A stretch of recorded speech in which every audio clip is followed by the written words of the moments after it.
Didirikan sejak tahun 1968, Museum Brawijaya yang berada di Jalan Ijen nomor 25A, Kota Malang ini menyimpan beragam koleksi bersejarah dari zaman Perang Kemerdekaan melawan penjajah.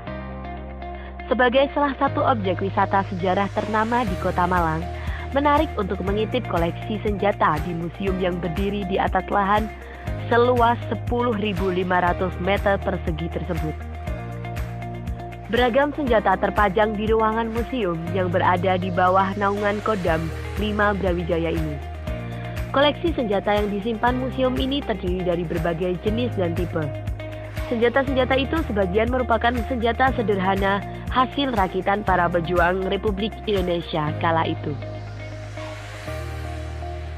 Sejarah pertahanan keamanan bangsa dan negara Indonesia yang bermula pada tahun 1945 telah memberikan pengalaman yang berharga dan nilai-nilai perjuangan yang penting, dihimpun dan disusun dalam suatu konsepsi pertahanan keamanan yang tangguh bagi upaya dan penyelenggaraan pertahanan keamanan negara berdasarkan falsafah bangsa dan ideologi serta dasar negara Pancasila dan Undang-Undang Dasar 1945.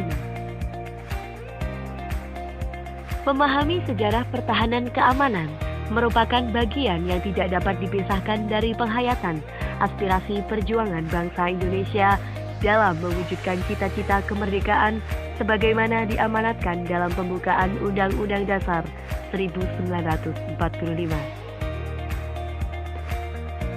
Yang pertama, melindungi segenap bangsa Indonesia, mencerdaskan kehidupan bangsa, memajukan kesejahteraan umum, dan ikut serta melaksanakan ketertiban dunia yang berdasarkan kemerdekaan, perdamaian abadi, dan keadilan sosial. Begini Pak, kalau boleh tahu, sejak kapan Anda bertempat di sini? Menjaga maksudnya tempatnya? tugas ya. Tugas itu dari tahun 1985. Kamu belum lahir pada itu? Ya. Dari tahun 1985 ya sampai sekarang. Terus Selanjutnya, kalau boleh tahu, kapan museum ini didirikan? ya Museum Ide Gagasan didirikan yaitu tahun 1962 ya oleh Pangdam 5 Brawijaya, yaitu Brigadir Jenderal TNI Surahman. 5 tahun kemudian baru pelaksanaan pembangunannya, tepatnya tahun 1967, selesai dibangun tahun 68. Jadi kurang lebih 1 tahun dibangun, langsung diresmikan. Tepatnya peresmian museum tanggal 4 Mei 1968 oleh Kolonel Dr. Suwondo, ini yang mewakili sesepuh Kodam Brawijaya. Sedangkan yang menjabat Panglima Kodam waktu itu adalah Mayor Jenderal TNI M. Yasin. Dengan nama Sansekerta yaitu Citra Utapana Cakra, artinya sinar yang membangkitkan semangat. Dalam arti luas semangat perjuangan. Karena museum kita ini atau Museum Brawijaya ini museum khusus kategorinya, yaitu yang mengoleksikan benda-benda perjuangan dari tahun 45 sampai sekarang. Makanya diberi nama Citra Utapana Cakra. Untuk perkembangannya kan gimana dari tahun ke tahun?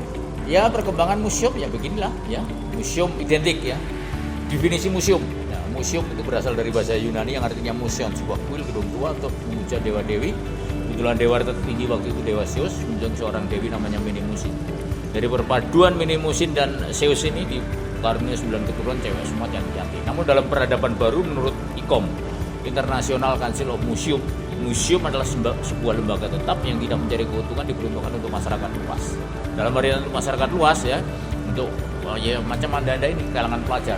Tidak mencari keuntungan, tidak memperjualbelikan benda koleksi. Karena apa? Karena benda koleksi ini memiliki histori yang sangat tinggi tadi.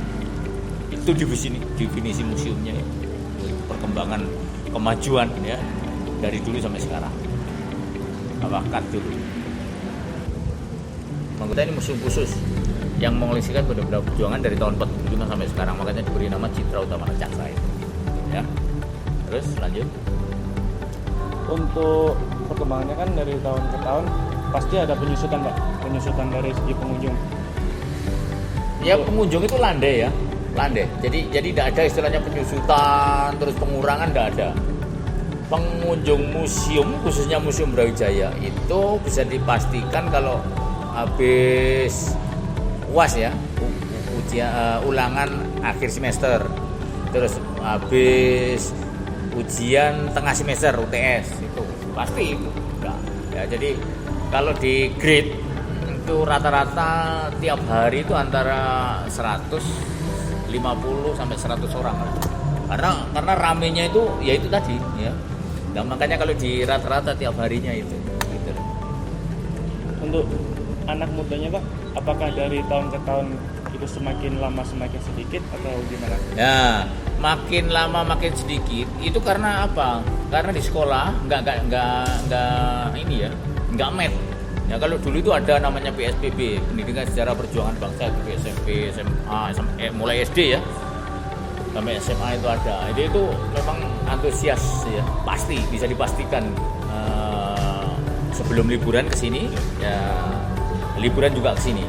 Kalau sekarang dipastikan yaitu liburan edukasi ya, pas mau UTS itu ya, ujian tengah semester atau ujian akhir semester itu. Dulu sama sekarang banyak mana Pak anak mudanya? Sama saya rasa. Ya itu tadi ya, kalau di grade itu antara 75-100. Tapi kalau pas musim UAS UTS itu kan memang beribuan memang.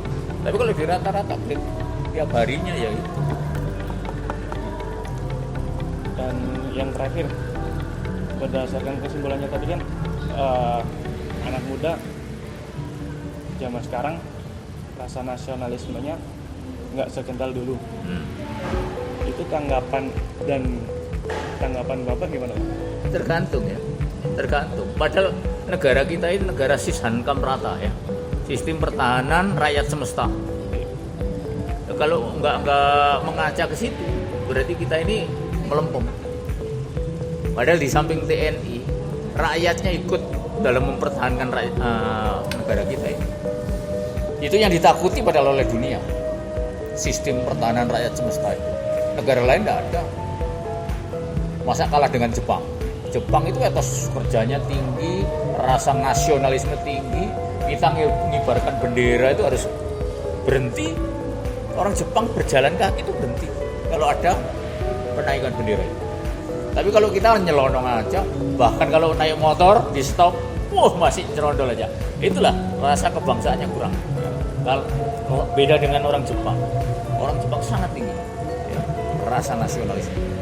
Maka dari itu kita memang patut itu ya, dalam artian kita menanamkan nilai-nilai kejuangan. Padahal negara kita negara besar ya, negara yang merdeka bukan diberi, bukan hadiah, perjuangan ya. Jadi satu-satunya mungkin di dunia ini dijajah bukan sehari dua hari, 350 tahun. Bisa dibayangkan itu. Kalau kita nggak mau menghormati jasa para pahlawannya, ya sangat melempem itu tadi. Ya, itu makanya kita harus menanamkan nilai-nilai kejuangan, cinta tanah air kita ini. Lihat aja orang yang mempunyai negara tapi tidak punya cinta tanah air. Suku aborigin, suku Indian. Siapa yang memilih? Orang Amerika pendatang. Kita ini pribumi. Benar enggak? Kita orang asli Indonesia sebetulnya harus cinta tanah air itu. Jangan sampai aborigin dengan Indian itu kalah, tapi kita kan punya cinta tanah air ini.